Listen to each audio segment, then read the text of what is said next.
Hello मैत्रिणींनो, जाऊबाई cooking point मध्ये आपलं स्वागत आहे। चला आपण आज मथुरा स्पेशल मावा पाक बनवूया। चला साहित्य बघू। इथे मी घेतले तूप, मनुका, वेलची पूड, बदाम, साखर, काजू, मगीच्या बिया, खोबरं, डिंक आणि मखना। आता आपण मावा पाक बनवूया। बघा मी 3 चम्मच तूप टाकून घेणार आहे।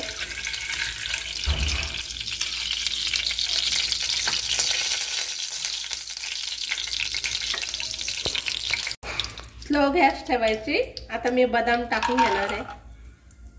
थोडं लालसर होईपर्यंत भाजून घेणार आहे। चला आपले बदाम तळून झालेत। आता बघा काढून घेते।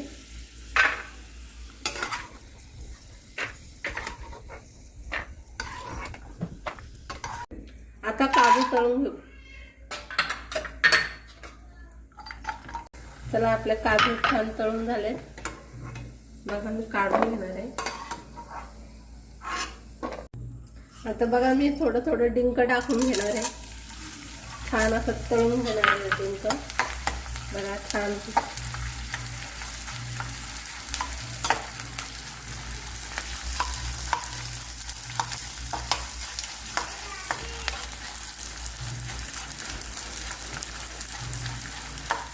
आज आहे आपल्या तानाजीचा जन्मदिवस।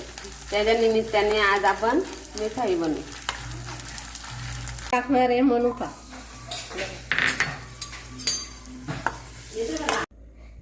आता टाकणार आहे मगजच्या बिया। त्या पण छान तळून घ्यायच्या। टाकणार आहे मी मखाना। बघा तो पण छान तळून घ्यायचा। मखाना ना सगळ्यात शेवटीच टाकायचं, कारण मखाना तूप शोषून घेतो। हे खोबरं थोडं भाजून घ्यायचं।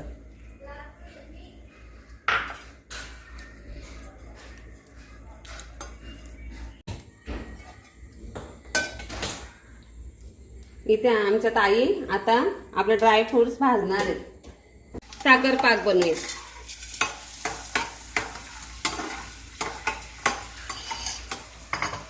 साखर बुडेल एवढंच पाणी टाकायचं, कारण जास्त पाणी टाकलं ना मग आपला पाक बनायला वेळ होतो। इकडे बघा आपल्या ड्राय फ्रुट्सचे मी तुकडे करून घेतले आणि मखाना थोडा आपला ग्लासच्या साहाय्याने असा बारीक करून घ्यायचा। बारीक करून घ्यायचं, मिक्सरला फिरवायचं नाही। बघा असे तुकडे तुकडे करून घ्यायचे। बघू झाला आपला साखर पाक झालाय का, असं चेक करायचं। एक तार वलत असेल ना समजा ते झालंय। आपले साखर पाक पण तयार झाले। आता आपण सगळे त्यात टाकून घेऊ। आपण आता साखर पाक मध्ये हे टाकून घेऊ। गॅस स्लोच ठेवायची।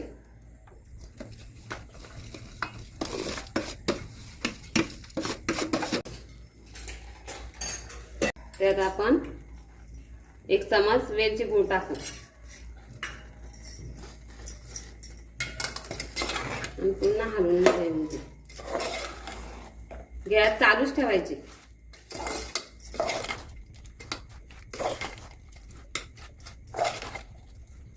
आपला साखर पाक त्यात पूर्ण मुरला पाहिजे। बघा असं पडायला लागतं ते। असं पडलं ना समजायचं आपलं परफेक्ट झालंय। एक ताट घेतलंय, त्यात 1 चमचा तुपाचा टाकायचा आणि सगळीकडे चोळून घ्यायचं।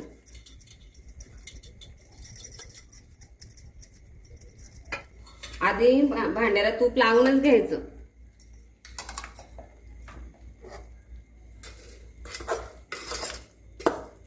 कारण तूप लावलं नाही ना तर चिटकाची जास्त शक्यता असते।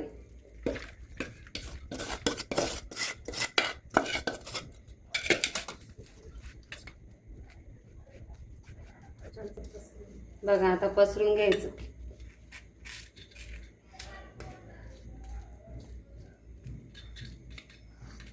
पसरून 10 मिनिटं तशीच सोडून द्यायचं. आता 10 मिनिटं झालेली आहेत. आता वडी पाडून घेऊ. चला,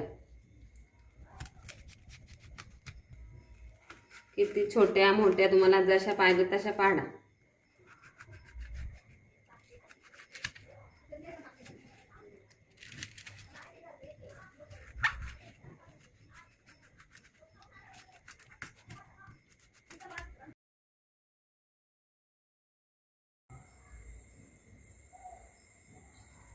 बघा, आपला मावा पाक रेडी झालाय.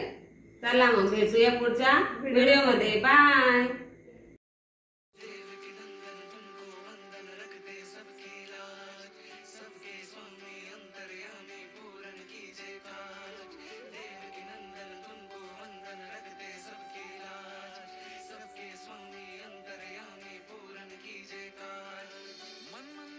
सजे बिहारी मनमोहन तेरी छवि अति प्यारी.